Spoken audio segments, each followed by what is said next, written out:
Hi ಸ್ನೇಹಿತರೆ, ಎಲ್ಲರಿಗೂ ನಮಸ್ಕಾರ. ನೋಡಿ, ಗೃಹಲಕ್ಷ್ಮಿ ಯೋಜನೆಯ ಪ್ರತಿಯೊಂದು ಫಲಾನುಭವಿಗಳಿಗೆ ಈ ಬಾರಿ ಸಂಕ್ರಾಂತಿ ಹಬ್ಬದ ಪ್ರಯುಕ್ತವಾಗಿ 6,000 ಹಣನ ನಿಮ್ಮ ಬ್ಯಾಂಕ್ ಖಾತೆಗೆ ಜಮಾ ಮಾಡುವುದಾಗಿ ಸರ್ಕಾರ ಭರ್ಜರಿ ಗುಡ್ಡಿಸ್ನ ಕೊಟ್ಟಿದ್ದು, ಪ್ರತಿಯೊಂದು ಫಲಾನುಭವಿಗಳ ಬ್ಯಾಂಕ್ ಖಾತೆಗೆ ಸರ್ಕಾರದಿಂದ ಗೃಹಲಕ್ಷ್ಮಿ ಯೋಜನೆಯ ಒಟ್ಟು 3 ತಿಂಗಳ 6,000 ಹಣನ ಇಂದು ಮಂಗಳವಾರ ಜನವರಿ 13ರಿಂದ ಸರ್ಕಾರ ಜಮಾ ಮಾಡ್ತಾ ಇದೆ. ಅದೇ ರೀತಿ ರೇಷನ್ ಕಾರ್ಡ್ ದಾರರಿಗೂ ಕೂಡ ಉಚಿತ ಅಕ್ಕಿ ಜೊತೆಗೆ 1,000 ಹಣನ ನಿಮ್ಮ ಬ್ಯಾಂಕ್ ಖಾತೆಗೆ ಸರ್ಕಾರ ಜಮಾ ಮಾಡುತ್ತೆ ಅಂತ ಸಾಕಷ್ಟು ಕಡೆ ಒಂದು ಮಾಹಿತಿ ಕೂಡ ಬಂದಿದ್ದು, ಹೇಗೆ ಫಲಾನುಭವಿಗಳಿಗೆ ಗೃಹಲಕ್ಷ್ಮಿ ಹಣದ ಜೊತೆಗೆ ಈ ಅನ್ನಭಾಗ್ಯ ಯೋಜನೆಯ 1,000 ಹಣ ಬರುತ್ತೆ ಮತ್ತು ಯಾವ ಜಿಲ್ಲೆಗಳಿಗೆ ಗೃಹಲಕ್ಷ್ಮಿ ಹಣ ಬರುತ್ತೆ ಅಂತ ಕೂಡ ನಾನು ನಿಮಗೆ ಈ ಒಂದು ವಿಡಿಯೋದಲ್ಲಿ ಸಂಪೂರ್ಣವಾಗಿ ತಿಳಿಸ್ಕೊಡ್ತಾ ಇದ್ದೀನಿ. ಅದಕ್ಕಿಂತ ಮೊದಲು ನೀವೇನಾದ್ರೂ ಇನ್ನೂ ಕೂಡ ನನ್ನ ಚಾನಲ್ನ ಸಬ್ಸ್ಕ್ರೈಬ್ ಆಗಿಲ್ಲ ಅಂದರೆ ದಯವಿಟ್ಟು ಪ್ರತಿಯೊಬ್ಬರು ಚಾನಲ್ನ ಸಬ್ಸ್ಕ್ರೈಬ್ ಮಾಡ್ಕೊಳ್ಳಿ, ಹಾಗೆ ವಿಡಿಯೋಗೆ ಒಂದು ಲೈಕ್ನ ಕೊಡಿ.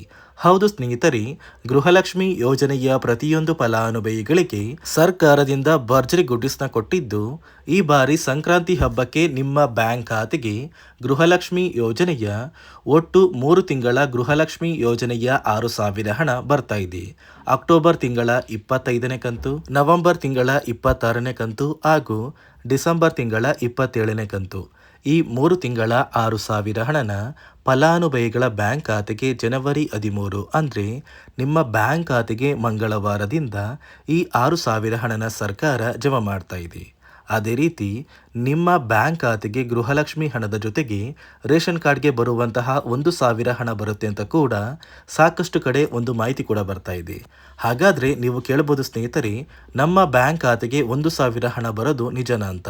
ನೋಡಿ ವೀಕ್ಷಕರೇ, ಸರ್ಕಾರದಿಂದ ಯಾವುದೇ ರೀತಿಯ 1,000 ಹಣ ನಿಮ್ಮ ಬ್ಯಾಂಕ್ ಖಾತೆಗೆ ಬರುತ್ತೆ ಅಂತ ಒಂದು ಮಾಹಿತಿ ಕೊಟ್ಟಿಲ್ಲ. ಗೃಹಲಕ್ಷ್ಮಿ ಯೋಜನೆಯ 6,000 ಹಣ ಬರುತ್ತೆ ಅಂತ ಕೂಡ ಸರ್ಕಾರ ಮಾಹಿತಿ ಕೊಟ್ಟಿರೋದು.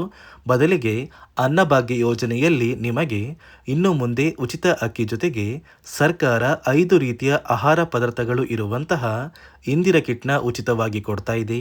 ಅಡುಗೆ ಎಣ್ಣೆ, ತೊಗರಿ ಬೇಳೆ, ಸಕ್ಕರೆ ಮತ್ತು ಉಪ್ಪು ಹಾಗೂ ರಾಗಿ, ಈ 5 ರೀತಿಯ ಆಹಾರ ಪದಾರ್ಥಗಳು ಇರುವಂತಹ ಈ ಇಂದಿರಾ ಕಿಟ್ನ ಸರ್ಕಾರ ಈ ಬಾರಿ ಸಂಕ್ರಾಂತಿ ಹಬ್ಬದಿಂದ ಪ್ರತಿಯೊಂದು ಫಲಾನುಭವಿಗಳಿಗೆ ವಿತರಣೆ ಮಾಡ್ತಾ ಇದ್ದು, ಇನ್ನು ಮುಂದೆ ಪ್ರತಿ ತಿಂಗಳು ಕೂಡ ನೀವು ಈ ಒಂದು ಕಿಟ್ನ ಪಡ್ಕೋತೀರಾ. ಅದೇ ರೀತಿ ನಿಮ್ಮ ಬ್ಯಾಂಕ್ ಖಾತೆಗೆ ಈ ಬಾರಿ ಗೃಹಲಕ್ಷ್ಮಿ ಯೋಜನೆಯ 3 ತಿಂಗಳ 6,000 ಹಣ ಜಮಾ ಆಗಬೇಕು ಅಂದರೆ ಸರ್ಕಾರ ಕೆಲವು ಹೊಸ ನಿಯಮಗಳನ್ನ ಜಾರಿಗೆ ತಂದಿದೆ. ಈ ನಿಯಮಗಳನ್ನ ಕಡ್ಡಾಯವಾಗಿ ಪ್ರತಿಯೊಂದು ಫಲಾನುಭವಿಗಳು ಪಾಲಿಸಲೇಬೇಕು ಅಂತ ಹಣಕಾಸು ಇಲಾಖೆ ಆದೇಶನ ಕೊಟ್ಟಿದ್ದು, ಒಂದು ವೇಳೆ ಯಾರೆಲ್ಲ ಫಲಾನುಭವಿಗಳು ಈ ನಿಯಮಗಳನ್ನ ಪಾಲಿಸಿಲ್ಲ ಅಂತಹ ಫಲಾನುಭವಿಗಳಿಗೆ ಗೃಹಲಕ್ಷ್ಮಿ ಹಣ ಕೂಡ ಕ್ಯಾನ್ಸಲ್ ಆಗ್ತಾ ಇದೆ. ಹಾಗಾದರೆ ಬನ್ನಿ ವೀಕ್ಷಕರೇ, ಸರ್ಕಾರ ಜಾರಿಗೆ ತಂದಿರುವ ಆ ನಿಯಮಗಳು ಏನು ಮತ್ತು ಯಾವ ಫಲಾನುಭವಿಗಳಿಗೆ ಈ 6,000 ಹಣ ಕ್ಯಾನ್ಸಲ್ ಆಗಿದೆ ಅಂತ ತಿಳಿಸ್ಕೊಡ್ತಾ ಇದ್ದೀನಿ. ಅದಕ್ಕಿಂತ ಮೊದಲು ಇಂದು ಮಂಗಳವಾರ ಜನವರಿ 13ರಿಂದ ಕರ್ನಾಟಕದ ಯಾವ 28 ಜಿಲ್ಲೆಗಳಿಗೆ 3 ತಿಂಗಳ ಗೃಹಲಕ್ಷ್ಮಿ ಯೋಜನೆಯ 6,000 ಹಣನ ಸಂಕ್ರಾಂತಿ ಹಬ್ಬದ ಪ್ರಯುಕ್ತ ಸರ್ಕಾರ ಜಮಾ ಮಾಡಲಿದೆ ಅಂದರೆ, ಮೊದಲಿಗೆ ಬಾಗಲಕೋಟೆ, ಬೆಂಗಳೂರು ನಗರ, ಬೆಂಗಳೂರು ಗ್ರಾಮಾಂತರ, ಬೆಳಗಾವಿ, ವಿಜಯಪುರ, ರಾಮನಗರ, ಚಿಕ್ಕಬಳ್ಳಾಪುರ, ಧಾರವಾಡ, ಗದಗ, ಚಿತ್ರದುರ್ಗ, ದಾವಣಗೆರೆ, ಹಾವೇರಿ, ಉತ್ತರ ಕನ್ನಡ, ಶಿವಮೊಗ್ಗ, ಕೋಲಾರ, ತುಮಕೂರು, ಬಳ್ಳಾರಿ, ಚಾಮರಾಜನಗರ, ಚಿಕ್ಕಮಗಳೂರು, ಬೀದರ್, ಕಲಬುರಗಿ, ದಕ್ಷಿಣ ಕನ್ನಡ, ಹಾಸನ, ಕೊಪ್ಪಳ, ರಾಯಚೂರು, ಕೊಡಗು, ಮಂಡ್ಯ, ಯಾದಗಿರಿ, ವಿಜಯನಗರ, ಮೈಸೂರು ಮತ್ತು ಉಡುಪಿ, ಈ ಜಿಲ್ಲೆಗಳ ಪ್ರತಿಯೊಂದು ಫಲಾನುಭವಿಗಳ ಬ್ಯಾಂಕ್ ಖಾತೆಗೆ ಸರ್ಕಾರ ಗೃಹಲಕ್ಷ್ಮಿ ಯೋಜನೆಯ ಒಟ್ಟು 3 ತಿಂಗಳ 6,000 ಹಣನ ಜಮಾ ಮಾಡ್ತಾ ಇದೆ. ನಿಮ್ಮ ಬ್ಯಾಂಕ್ ಖಾತೆಗೆ ಒಟ್ಟು ಗೃಹಲಕ್ಷ್ಮಿ ಯೋಜನೆಯ 24 ಕಂತಿನ ಹಣ ಇಲ್ಲಿಯವರೆಗೂ ಜಮಾ ಆಗಿದ್ರೆ, ಈ ಜನವರಿ ತಿಂಗಳ 20ರಲ್ಲಿ ಪ್ರತಿಯೊಂದು ಫಲಾನುಭವಿಗಳಿಗೆ ಈ 3 ತಿಂಗಳ 6,000 ಹಣ ಜಮಾ ಆಗುತ್ತೆ. ನೋಡಿ ಸ್ನೇಹಿತರೆ, ಈ ಬಾರಿ ಸುಮಾರು 1 ಲಕ್ಷಕ್ಕಿಂತ ಅಧಿಕ ಫಲಾನುಭವಿಗಳ ಬ್ಯಾಂಕ್ ಖಾತೆಗೆ ಸರ್ಕಾರ ಗೃಹಲಕ್ಷ್ಮಿ ಯೋಜನೆಯ ಹಣನ ಜಮಾ ಮಾಡ್ತಾ ಇಲ್ಲ. ಕಾರಣ ಏನು ಅಂದರೆ, ನಿಮ್ಮ ಬ್ಯಾಂಕ್ ಖಾತೆಗೆ ಡೆಬಿಟ್ ಮೂಲಕ ಹಣ ಜಮಾ ಮಾಡುವಂತಹ ಸಂದರ್ಭದಲ್ಲಿ ಸರ್ಕಾರ ಸಾಕಷ್ಟು ಫಲಾನುಭವಿಗಳ ಒಂದು ಬ್ಯಾಂಕ್ ಖಾತೆಗೆ ಹಣ ಜಮಾ ಮಾಡೋದನ್ನು ಕ್ಯಾನ್ಸಲ್ ಮಾಡಿದೆ.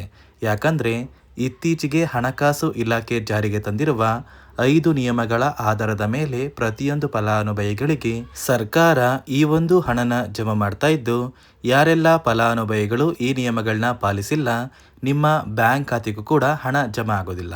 ಹಾಗಾದರೆ ಬನ್ನಿ ಸ್ನೇಹಿತರೆ, ಸರ್ಕಾರ ಜಾರಿಗೆ ತಂದಿರುವ ಆ 5 ಹೊಸ ನಿಯಮಗಳು ಏನು ಅಂತ ನಾನು ನಿಮಗೆ ತಿಳಿಸ್ಕೊಡ್ತಾ ಇದ್ದೀನಿ.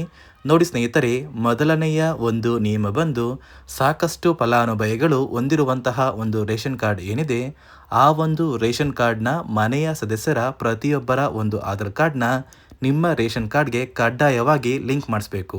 ಅಂದರೆ ಈ ಒಂದು ಲಿಂಕ್ ಮಾಡಿಸುವಂತಹ ಒಂದು ಪ್ರೊಸೀಜರ್ಗೆ ಸರ್ಕಾರ KYC ಅಂತ ಕರೀತಾರೆ. ನಿಮ್ಮ ರೇಷನ್ ಕಾರ್ಡ್ಗೆ ಇನ್ನೂ ಸಹ KYC ಆಗಿಲ್ಲ ಅಂದರೆ ನಿಮ್ಮ ಬ್ಯಾಂಕ್ ಖಾತೆಗೆ ಸರ್ಕಾರ ಮುಂದಿನ ದಿನಗಳಲ್ಲಿ ಗೃಹಲಕ್ಷ್ಮಿ ಯೋಜನೆಯ ಹಣನ ಕ್ಯಾನ್ಸಲ್ ಮಾಡುತ್ತೆ. ಅದೇ ರೀತಿ ಎರಡನೆಯ ಒಂದು ನಿಯಮ ಬಂದು, ಸಾಕಷ್ಟು ಫಲಾನುಭವಿಗಳು ಕಳೆದ 3 ತಿಂಗಳಿಂದ ಸರ್ಕಾರದಿಂದ ಬರ್ತಾ ಇರುವಂತಹ ಒಂದು ರೇಷನ್ ಏನಿದೆ, ಅಂದರೆ ಉಚಿತ ಅಕ್ಕಿ ಏನಿದೆ, ಈ ಒಂದು ರೇಷನ್ನ ಪಡ್ಕೋತಾ ಇಲ್ಲ. ಒಂದು ವೇಳೆ ಕಳೆದ 3 ತಿಂಗಳಿಂದ ನೀವು ರೇಷನ್ನ ಪಡ್ಕೊಂಡಿಲ್ಲ ಅಂದರೆ ಸರ್ಕಾರ ನಿಮ್ಮ ಬಳಿ ಇರುವಂತಹ ಒಂದು ರೇಷನ್ ಕಾರ್ಡ್ನ ಕ್ಯಾನ್ಸಲ್ ಮಾಡುತ್ತೆ. ನಿಮ್ಮ ರೇಷನ್ ಕಾರ್ಡ್ನ ಸರ್ಕಾರ ಕ್ಯಾನ್ಸಲ್ ಮಾಡಿದರೆ ನಿಮ್ಮ ಬ್ಯಾಂಕ್ ಖಾತೆಗೆ ಗೃಹಲಕ್ಷ್ಮಿ ಯೋಜನೆಯ ಹಣ ಇರ್ಬೋದು ಮತ್ತು ಸರ್ಕಾರದಿಂದ ಬರುವಂತಹ ಒಂದು ಸೌಲಭ್ಯಗಳನ್ನ ನೀವು ಕಳ್ಕೋಬೇಕಾಗುತ್ತೆ. ಅದೇ ರೀತಿ ಮೂರನೆಯ ಒಂದು ನಿಯಮ ಬಂದು, ನೋಡಿ ಸ್ನೇಹಿತರೆ, ನಿಮ್ಮ ಬಳಿ ಇರುವಂತಹ ಒಂದು ಆಧಾರ್ ಕಾರ್ಡ್ ಏನಿದೆ, ಆ ಒಂದು ಆಧಾರ್ ಕಾರ್ಡ್ನ ಕಳೆದ 15 ವರ್ಷಗಳಲ್ಲಿ ನೀವು ಯಾವುದೇ ರೀತಿಯ ಒಂದು ತಿದ್ದುಪಡಿನ ಮಾಡಿಸಿಲ್ಲ ಅಂದರೆ ನಿಮ್ಮ ಬ್ಯಾಂಕ್ ಖಾತೆಗೆ ಸರ್ಕಾರ ಗೃಹಲಕ್ಷ್ಮಿ ಯೋಜನೆಯ ಹಣನ ಕ್ಯಾನ್ಸಲ್ ಮಾಡುತ್ತೆ. ಯಾಕಂದರೆ ಸರ್ಕಾರದಿಂದ ಬಂದಿರುವಂತಹ ಒಂದು ಆದೇಶದ ಪ್ರಕಾರ ಪ್ರತಿಯೊಂದು ಫಲಾನುಭವಿಗಳು ಕಳೆದ 15 ವರ್ಷಗಳಲ್ಲಿ ಯಾವುದೇ ರೀತಿಯ ಒಂದು ತಿದ್ದುಪಡಿನ ನಿಮ್ಮ ಆಧಾರ್ ಕಾರ್ಡ್ಗೆ ನೀವು ಮಾಡಿಸಿಲ್ಲ ಅಂದರೆ ಕಡ್ಡಾಯವಾಗಿ ಆದಷ್ಟು ಬೇಗ ನಿಮ್ಮ ಆಧಾರ್ ಕಾರ್ಡ್ಗೆ ತಿದ್ದುಪಡಿನ ಮಾಡಿಸಿ. ಅದೇ ರೀತಿ ನಾಲ್ಕನೆಯ ಒಂದು ನಿಯಮ ಬಂದು, ನಿಮ್ಮ ಕುಟುಂಬದ ಒಂದು ವಾರ್ಷಿಕ ಆದಾಯ 7 ಲಕ್ಷಕ್ಕಿಂತ ಕಡಿಮೆ ಇರಬೇಕು. ಒಂದು ವೇಳೆ ನಿಮ್ಮ ಕುಟುಂಬದ ವಾರ್ಷಿಕ ಆದಾಯ 7 ಲಕ್ಷಕ್ಕಿಂತ ಜಾಸ್ತಿ ಇದ್ದರೆ ನಿಮ್ಮ ಬ್ಯಾಂಕ್ ಖಾತೆಗೆ ಸರ್ಕಾರ ಗೃಹಲಕ್ಷ್ಮಿ ಯೋಜನೆಯ ಹಣನ ಕ್ಯಾನ್ಸಲ್ ಮಾಡುತ್ತೆ. ಅದೇ ರೀತಿ ಐದನೆಯ ಒಂದು ನಿಯಮ ಬಂದು, ನಿಮ್ಮ ಕುಟುಂಬದ ಸದಸ್ಯರು ಅಥವಾ ಗೃಹಲಕ್ಷ್ಮಿ ಯೋಜನೆಯ ಫಲಾನುಭವಿಗಳು ಯಾರು ಕೂಡ ಸರ್ಕಾರಿ ನೌಕರರಾಗಿ ಕಾರ್ಯನಿರ್ವಹಿಸ್ತಾ ಇರಬಾರ್ದು. ಒಂದು ವೇಳೆ ನಿಮ್ಮ ಕುಟುಂಬದಲ್ಲಿ ಯಾರೇ ಆಗಿದ್ರೂ ಸರ್ಕಾರಿ ನೌಕರರಾಗಿ ಕಾರ್ಯನಿರ್ವಹಿಸ್ತಾ ಇದ್ದರೆ ನಿಮ್ಮ ಬ್ಯಾಂಕ್ ಖಾತೆಗೆ ಗೃಹಲಕ್ಷ್ಮಿ ಯೋಜನೆಯ ಹಣ ಕ್ಯಾನ್ಸಲ್ ಆಗುತ್ತೆ. ಈ 5 ನಿಯಮಗಳ ಆಧಾರದ ಮೇಲೆ ಪ್ರತಿಯೊಂದು ಫಲಾನುಭವಿಗಳಿಗೆ ಸರ್ಕಾರ ಹಣ ಜಮಾ ಮಾಡ್ತಾ ಇದೆ.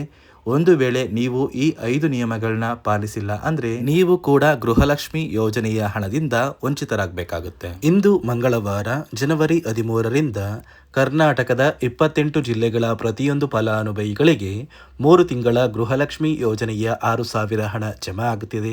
ಇದರ ಜೊತೆಗೆ ರೇಷನ್ ಕಾರ್ಡ್ದಾರರಿಗೂ ಕೂಡ ಉಚಿತ ಅಕ್ಕಿ ಜೊತೆಗೆ ಇಂದಿರಾ ಕಿಟ್ನ ಸರ್ಕಾರ ವಿತರಣೆ ಮಾಡ್ತಾ ಇದ್ದು, ಪ್ರತಿಯೊಬ್ಬರಿಗೂ ಈ 2 ಸೌಲಭ್ಯಗಳು ಆದಷ್ಟು ಬೇಗ ಸಿಗುತ್ತೆ ಅಂತ ಹೇಳ್ತಾ, ಇದಿಷ್ಟು ಸರ್ಕಾರದಿಂದ ಬಂದಿರುವಂತಹ ಒಂದು ಮಾಹಿತಿಯಾಗಿದೆ.